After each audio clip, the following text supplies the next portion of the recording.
Tonight on Week 6 of the Fox 14 Pressbox, it's the biggest game of the season in the 4 states, with Joplin hosting Carthage in a battle of 2 undefeated teams. The Webb City Cardinals hit the road to Nixa, aiming for their 3rd straight win. The Seneca Indians try to avoid their 3rd straight loss at home against Cassville. The Nevada Tigers aim to stay rolling at East Newton, while McDonald County looks to do the same at home against Reed Spring. On the Kansas side, Columbus hosts Galena in a big district matchup. Frontenac heads to Anderson County, and Girard aims to stay perfect at Burlington. This is the 4 states' only 30-minute high school football highlights show. This is Week 6 of the Fox 14 Pressbox, and it starts right now.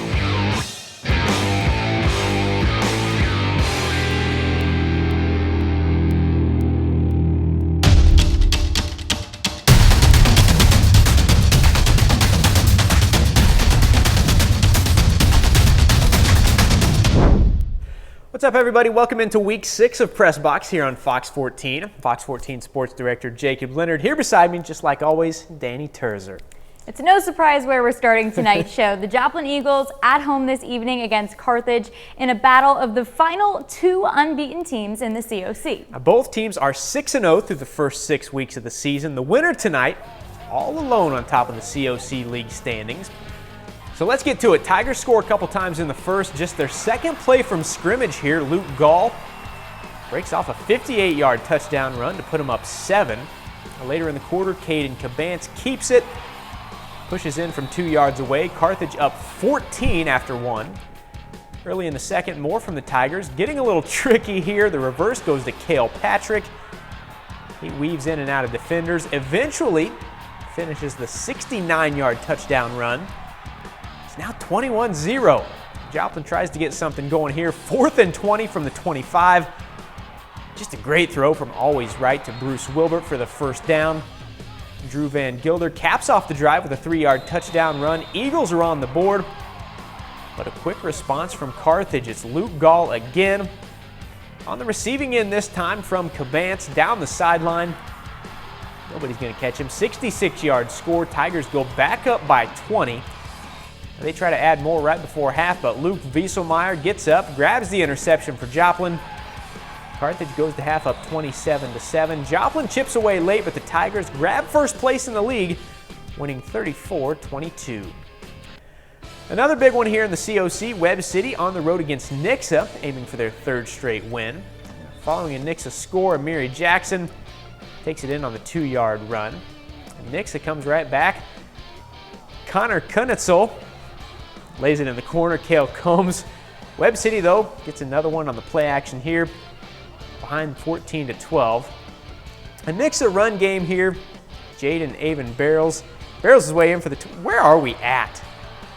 We're so far behind on this script. Give me the score, please. In the end, Nixa goes on to top Webb City by 14, 41-27. The Carl Junction Bulldogs are sitting at an even 500 through the first 6 weeks of the season. The Bulldogs trying to make it back-to-back wins tonight, hitting the road to face Republic. Republic, though, big night. Tigers beat the Bulldogs 37-3. The Bulldogs are back home next week with another big one against Nixa. In the Big 8 tonight, the Seneca Indians are at home hosting the Cassville Wildcats. After a 3-1 start to the season, the Indians have dropped back-to-back games and enter the night with a 3-3 overall record. Seneca aims to get back over 500 tonight, while the Wildcats try to get back-to-back wins for the first time this season. We start with Seneca up 6-0 after a long, methodical scoring drive on the opening kick. On Seneca's 2nd drive of the game, running back Jackson Graham takes it all the way to the house for the 56-yard touchdown. Seneca on top 12-0. Late second quarter now, Cassville Cutter Hicks throws off his back foot into coverage. He's picked off by Dane Napier on the Cassville 48-yard line. He takes it all the way back to the 25, setting up the Indian offense nicely for this. And just 2 plays later, Ethan Fritchie drops back, finds Connor Ackerson. He pulls it down for the 22-yard contested touchdown grab. The Seneca Indians pitch a shutout in this one, 27-0. Staying in the Big 8, the Lamar Tigers try to stay undefeated on the road against MONETT. The Tigers roll by the Cubs tonight 52-21. Lamar pushes his winning streak to 18 games with the win. The Tigers will host Seneca, looking to start 8-0 next Friday. On the Kansas side, the Girard Trojans been one of the best stories in the area this season. Girard is 5-0 to start the year. Try to get to 6-0 on the road against Burlington tonight, and they did get it done in a shutout, 28-0. And next week for Girard, they'll be at home with another district game against Iola before a huge one to close out the regular season, hosting Frontenac on October 22nd. In 3A District 1 in Kansas, the Galena Bulldogs hit the road tonight against Columbus. Galena is coming off its biggest win of the season, handing Caney Valley its first loss of the season last week to get to 4-1 on the year. On the other side, Columbus is 3-2, also looking for a 3-0 start to district play. A minute left in the first half, Brett Sarwinski airs it out to Zane Turner. He's already got his guy beat. 69-yard touchdown run. That extends the Bulldogs' already big lead to 38-7. Third quarter now, Caden Cox snags this one for the interception. Titans turn this into some points. Gabe Martin, nobody is bringing him down, trying to ignite a spark, makes it 38-13. The Bulldogs and Turner can't be stopped today, though. He breaks free here for the 31-yard score. Martin will match it, taking a turn at a big run, weaving through the Bulldogs into the end zone. It won't be enough, though. Galena gets the big road win. Now we're moving. The Pittsburgh Purple Dragons coming off back-to-back wins, try to make it 3 straight on the road against Lansing. Now Pittsburgh gets it done big, 31-14. Purple Dragons have 2 home games to finish off the regular season, beginning next week against KC Wyandotte. That game was like 50-28, right? Is that the Columbus? I think that sounds right. 50-28. That's what we'll go with. When we come back, the Nevada Tigers aim for their 3rd straight win on the road against East Newton, while McDonald County tries for a 6-1 start. And a little bit later, Labette County and Field Kinley square off, and one of them going to go home with their first win of the year. We'll have all that and more after the break. The Nevada Tigers are one of the hottest and highest scoring teams in Southwest Missouri. Tigers are 5-1 to start the season, and they've scored 50 or more points in 4 of their 6 games. And Nevada on 50 watch again on the road against the East Newton Patriots. First play of the game here, Ty Bowman drops back to throw. Case Sanderson gets the interception, takes it back 50 yards to the house. Tigers on the board quickly, makes it 6-0. Then second drive of the game, Nevada gets another pick. This one courtesy of Case and Clark. Tigers take over possession. Now check this play out. Cade Beshore scrambles out of the pocket here. Jukes his defender straight out of his shoes, man. Fires it for a 20-yard pickup. Tigers convert on the drive. The handoff here goes to Avius Stedman. He punches it in. Tigers up 14-0. Then to start the second quarter, Nevada gives it off to Jordan Johnson. He barrels his way in for the score.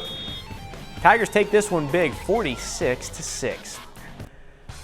The Aurora Hound Dogs, they've been really good lately, making Billy Leonard proud.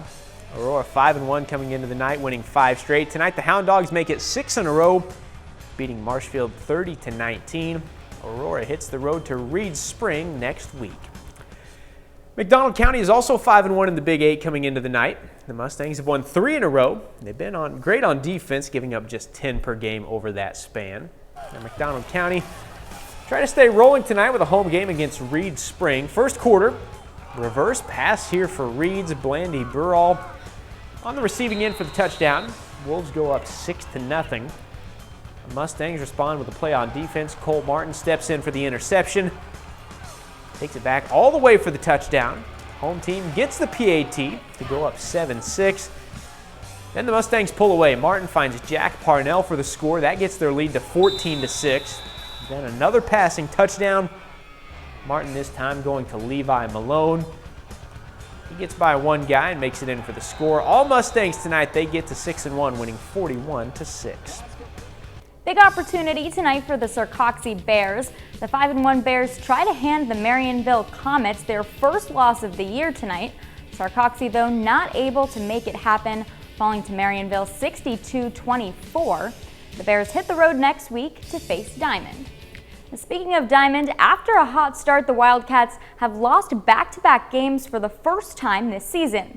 The Wildcats are now 3-3 through their first 6 games. Diamond tries to get back over 500 tonight, hosting the Stockton Tigers. Coming out of the half and trailing by a touchdown, Hunter Schallenberger calls his own number, runs through the Tigers' defense for a 25-yard pickup. A couple of plays later, Schallenberger again picks up 20 yards, puts his team at the 3-yard line. And then it's 4th and goal. Schallenberger tries the well one more time, but he is stopped short. Stockton forces the turnover on downs and holds on to the lead. A minute left in the third here. Stockton hands it off to Chase Banks, but Caden Missner is there with the tackle for a 5-yard loss. Wildcats get it back to start the fourth. Handoff here to Landon Clement, who absolutely runs the defender over for the touchdown. Wildcats go for the PAT. It's good to tie it up at 14. Stockton rallies late though. The Tigers win it 27-14. He laid him out. The Jasper Eagles, haven't really talked about them a lot, but they've been really good. Jasper 4-2 coming into tonight's matchup against Rich Hill. Eagles get another one, beating the Tigers 36-0. Jasper tries to stay rolling next Friday at Drexel. When we come back, Field Kinley and Labette County square off in SEK League play. Plus, the Riverton Rams aim for their 3rd straight win on the road against Southeast. As we go to the break, though, here are a few more scores from tonight's action in Southwest Missouri.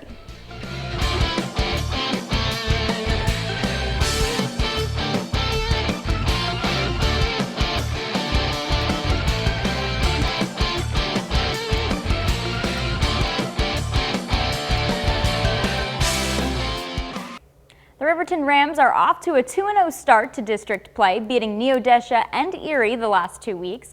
With those 2 wins, the Rams are 4-1 overall through the first 5 weeks of the season.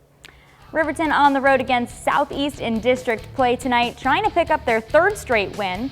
Riverton gets down the field quickly on their first drive, then from a yard out, Walker Terry hands it off to Liam Tyree, who fights in there. The 2-point conversion is good, 8-0 start for the Rams.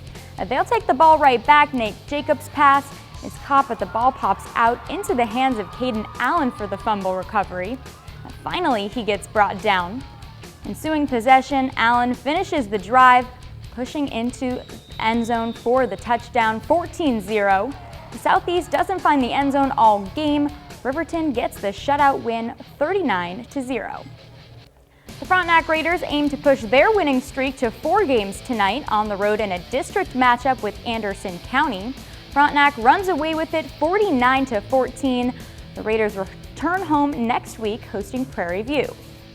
Parsons Vikings picked up their first district win last week, going on the road and beating Baxter Springs. Now they try to make it back-to-back with a tough one on the road against 4-1 Caney Valley. Parsons, huge win tonight. They beat the Bullpups 28-20. The Vikings will try to make it 3 in a row with a home game against Columbus next week.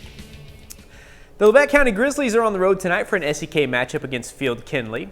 And both of these teams have been a little slow out of the gate this season, with both of them coming into the night winless. Now that's the bad news. The good news, one of them going to walk out of here happy for the first time this season. Defense strong on both sides tonight. Zach Becker wants the touchdown pass. Andon Searles, though, gets the interception in the end zone for the Grizzlies. Later, Coffeyville ball again. Not for long, though. Ball comes loose. John Broadwell recovers it. Labette County takes over possession. They're in their own territory here. Kendall Holtzman drops back. Coffeyville swarms him in the end zone. That is a safety. First points of the game make it 2-0 Coffeyville. Later in the second quarter, Coffeyville with the interception now. Ethan Viets going the other way. That gets the lead to 8-0. Field Kinley finishes this one off, their first win of the season, 22-6. The Chanute Blue Comets, 4-game winning streak coming into the night. Comets are in Fort Scott tonight with an SEK matchup against the Tigers.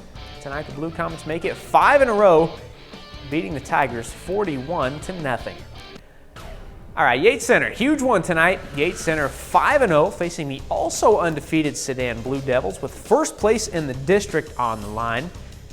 You know how you said last week that you wanted to read, you never get to read Yates Center scores or whatever, and so I'm gonna let you go. So here, you can do this one. I gotta be the bearer of bad news. Tonight's Yates Center suffers its first loss of the season, falling 56-8. The Wildcats will be back on the road next week against Marmaton Valley. I didn't want to say it, all right? You asked for it last week. I see how it is. All right, when we come back, it's time to get to Oklahoma. First, though, we got to give a shout-out to Marmaton Valley football. You're going to see this score in a second.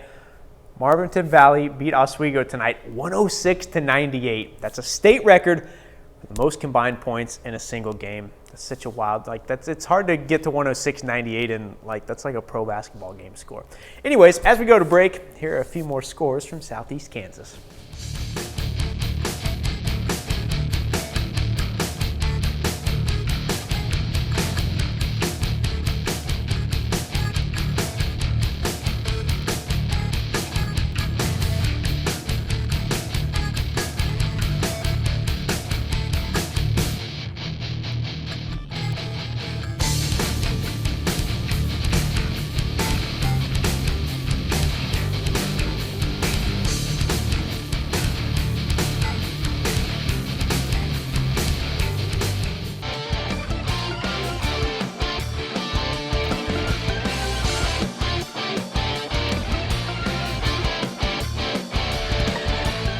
Welcome back to our final segment here on Pressbox. It's now time to get to Oklahoma, and we'll start with the Miami War Dogs. After a 2-0 start to the season, the War Dogs hit a bit of a rough patch, dropping 3 straight games. Now, tonight, Miami aims to snap their skid and get back on track, hosting the Oologah Mustangs. Starting in the third, tied 7-7, Miami's Carson Jinks keeps it, gets into the end zone. War Dogs on top 14-7. The Mustangs trying to make something happen. Ashton Bright gets to the outside, untouched into the end zone. Oologah misses the extra point, so it's 14-13 to the fourth quarter. Miami gets a little fancy here, but Mustangs Ty Cherry picks it up, takes it the other way into the end zone. Oologah goes on to win this one in the end, 47-28. In Afton, the Eagles host a rivalry game tonight against Fairland. This is actually the second meeting of the season between the two teams. Fairland won the first meeting 40-0. Tonight, Owls do it even bigger, 58-0. The Wyandotte Bears host Commerce tonight. Tigers looking for back-to-back wins and a 4-2 start. Starting in the first, Commerce with the ball here. Eric Cunningham takes the handoff, runs it to the outside, pushing off tacklers, makes it to the end zone. Tigers up 7-0. And here they are again, this time Corbin Cunliffe taking it across the field untouched. Big hit here at the end. In for the score, 17-0. A second quarter now, Tigers keep the pace. Seth Haley runs it up the middle for the score. Commerce wins tonight, 49-6. We're going to flash back to Thursday here. Baxter Springs hosting Cherryville in a district matchup. Cherryville leads early here on the punt return. It's Briggs Atkinson back there. After he drops it, scoops it up, brings it back across the field, and be patient. It takes a little bit. Just a foot race from there. Breaks one more tackle, gets into the end zone. Chargers get their lead to 14. Now on the other side, Baxter Springs gets tricky later in the first. Handoff to Garrett Paxson. He pulls up and throws. Finds Jacob Grant wide open. Lions deep in Cherryville territory. That drive lasts into the second quarter. Baxter going for 4th and 18 from the 22. Ball gets loose. Connor Wickham jumps on it for Cherryville. They would go score again after that. Chargers get their first district win in this one, 42-6. That's almost it for us tonight, but before we go, both Pittsburg State and Missouri Southern football will be in action tomorrow. Both of them are on the road tomorrow afternoon. Southern will face Lincoln at 2 o'clock. Then, the big one for Pittsburg State at 1:30. The Gorillas are in Maryville, taking on the undefeated Northwest Missouri State Bearcats. Northwest is 4-0, hasn't allowed more than 7 points in any game this season. Here's Bearcats head coach Rich Wright on tomorrow's game and the rivalry between the two programs. When I got here in 1995 as a graduate assistant coach, that was the team to beat, and we were able to, moving forward, we were able to kind of flip the pendulum a little bit, and have had some good success against Pittsburgh, but it's always kind of a benchmark game for us. We know they have a very good football program historically, and they're 4-1 right now, so obviously they're playing great football. So we'll have our hands full, but it's always exciting to compete against the Gorillas. That's all of our time here tonight. If you missed anything, we'll have all of our highlights posted on the website shortly. That's KOAMnewsnow.com. You can also check out a complete replay of the show on Sunday afternoon at 12:30 on the 4-State CW. And don't forget local college football tomorrow. Be back here tomorrow night for all the latest on that. For now, though, we got to get out of here. She's Danny. I'm Jacob. We'll see you right back here for Week 6 of Pressbox next Friday.